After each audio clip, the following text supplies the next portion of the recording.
which basically says that the people that will survive are the ones that have the highest genetic predisposition for survival, or a hierarchy, or they're more robust and so on.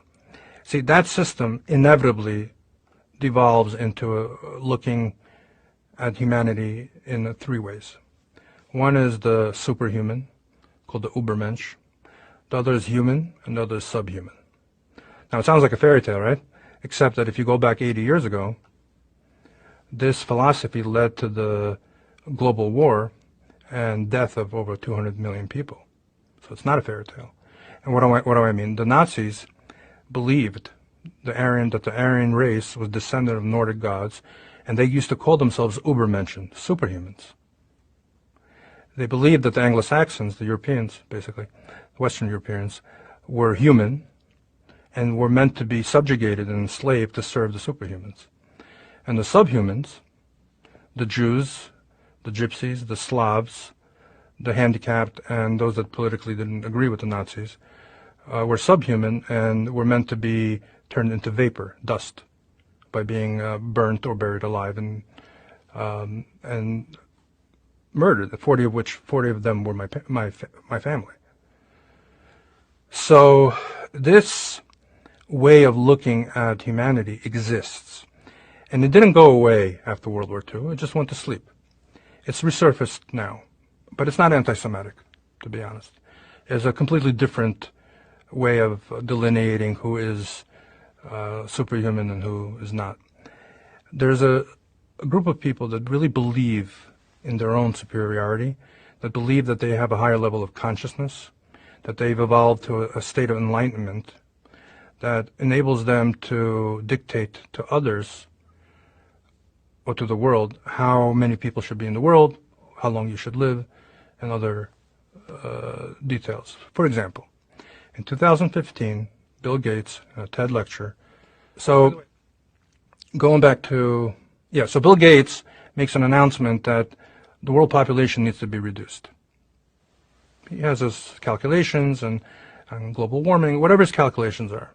So let me ask you a question. What kind of human being feels that he has the right to make a statement like that? Well, a sociopath. And someone who feels that he is God or godlike. And this is nothing new under the sun. The history is filled with these types of despots and tyrants that had delusions of grandeur and felt that it was their prerogative to enslave others. Then if you look in 2016, there's a guy named Klaus Schwab from the World Economic Forum. He gave an interview in French, and he said that within 10 years, everyone will be tagged with a digital identifier. Again, it's a matter of record.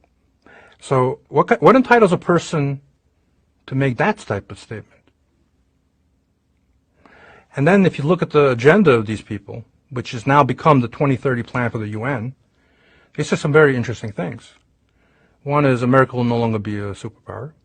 Number two, this is my favorite, you will own nothing and you will be happy. What kind of person feels entitled to dictate such a policy? You will own nothing, you will be happy. Because they will own everything. And everyone else will be equally miserable or dead. Or another one is you won't eat meat except on special occasions. I mean, the type of detail of micromanagement of our lives to take away our free choice that they're planning actively, and these are policies set into motion already, is not a conspiracy theory. It's a conspiracy. It's not a theory because it's happening. It is true. And all you need to do, listen, it's not a theory if you didn't do your due diligence and didn't look into the facts. Okay? It's out there. The information is there. There is a conspiracy. There's a conspiracy to restructure. There's a book written by Klaus Schwab called COVID-19, The Great Reset. That term, Great Reset, has become a favorite term of political leaders. There's an active attempt to reset the way humanity lives. And let me tell you what they're trying to reset. Your freedom and your life. So in that context, if you look, basically we're dealing with Stalin with weapons of mass destruction. Now, one of the tactics to control human behavior is the use of fear. Fear is a ubiquitous, universal phenomenon in the human experience. It serves a protective function. You know, you get a sense of fight or flight, and it's meant to be protective. But it could be used in a way to manipulate behavior. So if I release an unknown, invisible enemy, pump the airways with "it's going to kill you and your family" rhetoric, suppress any rays of hope,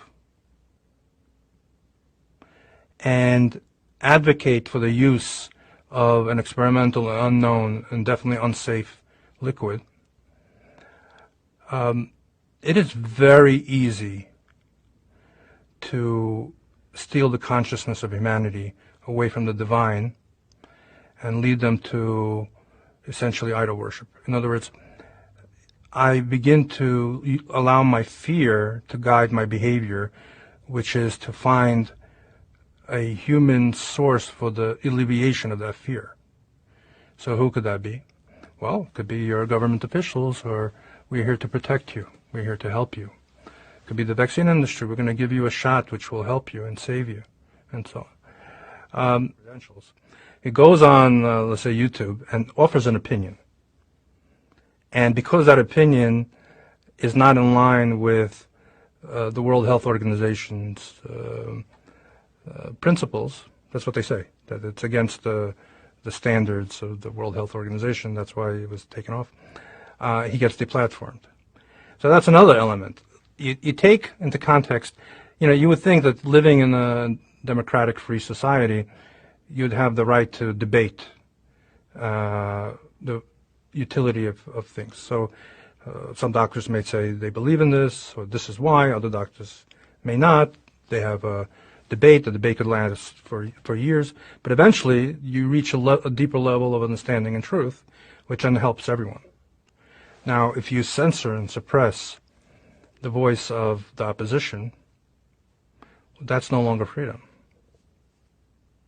That's no longer a democracy. That what we're living in is in a totalitarian hellhole. And it's hard to believe that this country has devolved into essentially a path of self-destruction within just a few brief years. I come from, I was born in the Ukraine, in Kiev, and I was 4 when I left. I lived in America since then, but you know, I grew up in the culture and in the stories and in the experiences of people that were really abused and suffered and murdered by totalitarian regimes.